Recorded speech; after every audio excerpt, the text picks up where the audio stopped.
first thing to understand in the discussion about realism and authenticity is that it's all really in the eyes of the beholder. A person that knows very little about a certain time period will be incredibly impressed by minimal details in the story, even if these are wrong details, by the way. Take Roman legionnaires, for example. Did they always look the same in every single point of Roman history? Of course not. But nobody tries to change this because they think it would be too confusing to a general audience. What's prioritized isn't correct historical detail, but meeting the audience's expectations. But you, as a writer, are very lucky, because representing this stuff visually is so much worse, partly because we don't have complete information on how stuff used to look in the past, but also because some of the stuff is counterintuitive, to the point that if you do it correctly, people might respond negatively to it. Take Vikings, for example. The average person watching something about Vikings or reading something about Vikings expects great warriors who are half naked, killing people with a frenzied look in their eyes and raping and pillaging everywhere. Very few people would be pleased if they picked up a book about Vikings and it turned out to be a book about merchants, basically. Even though that's basically what they did. They traveled all over, dealt in slaves, made great transactions, and ultimately bought the best equipment available, which was what made them formidable warriors. So you could put all that effort in depicting Vikings as realistically as possible, only to be rejected by the people who are not at your level of knowledge and understanding. At the end of the day, realism always comes down to your reader and what they know. Take A Song of Ice and Fire as an example. So many people say they love it because it feels historical and realistic and authentic. I don't think any of that is true. And don't get me wrong, I've read these books like 5 times. I love them. George R. R. Martin is probably one of the best third-person limited writers, at least in my opinion. But does that make the series realistic? Well, no. In a realistic scenario, a lot of the characters would probably be dying to diseases. Not to mention that the political and familial relations would be so complicated, so convoluted, so Byzantine that they'd basically be impenetrable to a modern audience that isn't accustomed to the time period. To write A Song of Ice and Fire in a so-called realistic manner would probably render it borderline nonsensical. What you get in A Song of Ice and Fire is something else. It's taking the idea of this sort of medieval war with complex politics and simplifying it down to a comic book level, really. Which shouldn't be surprising because George R. R. Martin loves comic books. His idea of taking these families and giving them superhero-like traits that are easy to identify and remember was honestly a genius move. So if somebody were to say, oh my god, A Song of Ice and Fire, that's not good, it's not realistic, you can tell them they're stupid. That's not even a criticism. Most people don't want to read things that are realistic. If they did, they'd read actual history, where hundreds of pages of build-up can lead to the most anticlimactic end ever. Wait, this guy who was slowly building himself up to be the greatest warlord of all time died in his sleep at 19 and nobody even knows why or what caused it? Oh, I guess that's just what happens in real life. Obviously, I am being a little bit facetious. You can have events which feel more realistic than others. My only point is that realism in and of itself should not be a criteria by which you judge the value of something. And you certainly shouldn't set out to write a story that's as realistic as possible. You should write the story. You should think of what you want the narrative to be, and then you can make it feel realistic. And don't worry if people read your story and say, oh, this isn't realistic enough.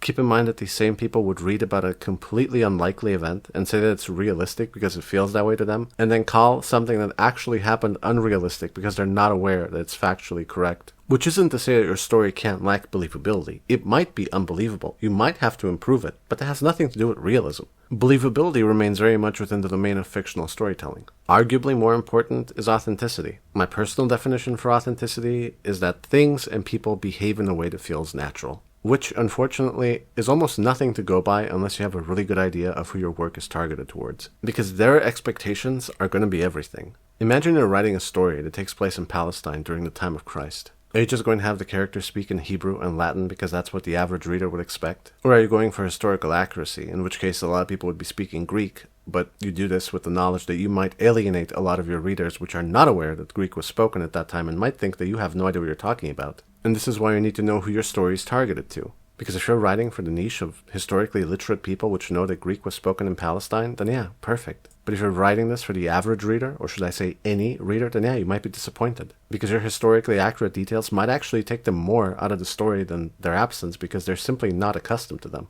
At the end of the day, you're writing for other people. You want to pull them into the story, you want to keep them entertained, and sometimes that means keeping up very wrong-headed expectations. But okay, let's say you're not writing anything that's historical. Let's say we're just referring to authenticity broadly. What would make a story feel more authentic to most readers? Well, key details, basically. As strange as it sounds, you might want to start by remembering that people inhabit actual bodies. Bodies that get hurt, bodies that break down, bodies that get horny and hungry and everything in between.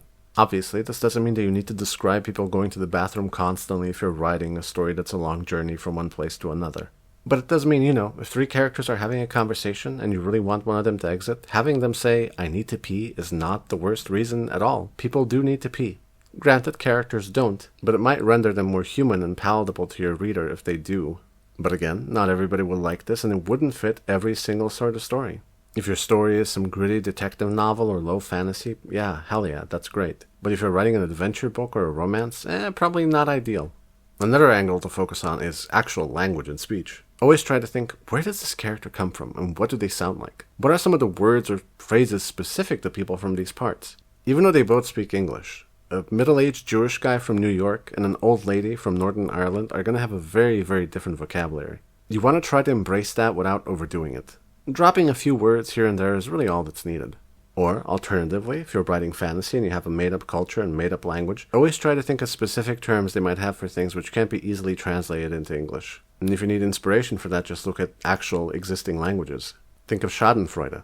Yes, people use that word all the time nowadays, but it does come from German, and there's no easy way to translate it. You just have to use it. Obviously, you could go on looking at dressing styles, customs, mannerisms, whatever. Anything and everything is on the table in terms of details you could add to make a place or some people feel more real. I just want to stress again that you need to know who you're writing for. If you want to be authentic to your own life experiences of growing up in some Orthodox monastery in Greece, then I don't really think you should care whether or not your story feels authentic to Becky, the 25-year-old marine biologist from Maine. However, if you're writing a novel for Beckys, hoping to reach as many Beckys as possible, you want to go by what feels real to Beckys. You don't want to add elements that turn them off or come across as gross or crude, even if they are realistic and authentic. If Becky is dead tired, after a day of work and she just wants to cool off and she's reading a romance about a magical trip to Naples, then mentioning how your characters saw somebody get stabbed on the way back to their hotel might not be the best idea, even though it might be authentic to Naples.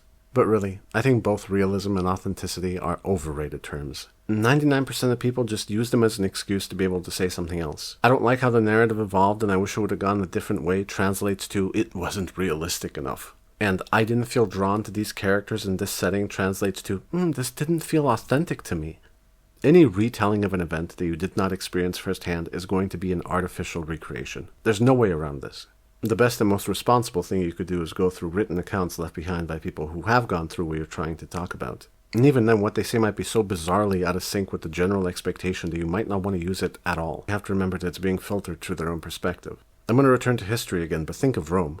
Most people imagined this beautiful city on the hill made of marble when in reality was a complete shithole with mounds of corpses dumped along the roadside leading to the main entryway, smog from all the fires blackening the sky, piss and shit all over the streets, and gaudily painted statues that most would find highly distasteful today. That's the real Rome. And you could spend months trying to craft the most authentic and realistic descriptions of the place, only to be rejected by people who do not recognize it as such, and just dismissively tell you, "Hey, this sucks." 99% of people are not actually looking for realism or authenticity in their fiction. They just want you to expand on the already existing, highly romanticized image they have in their heads. And your job as a writer is to please these people.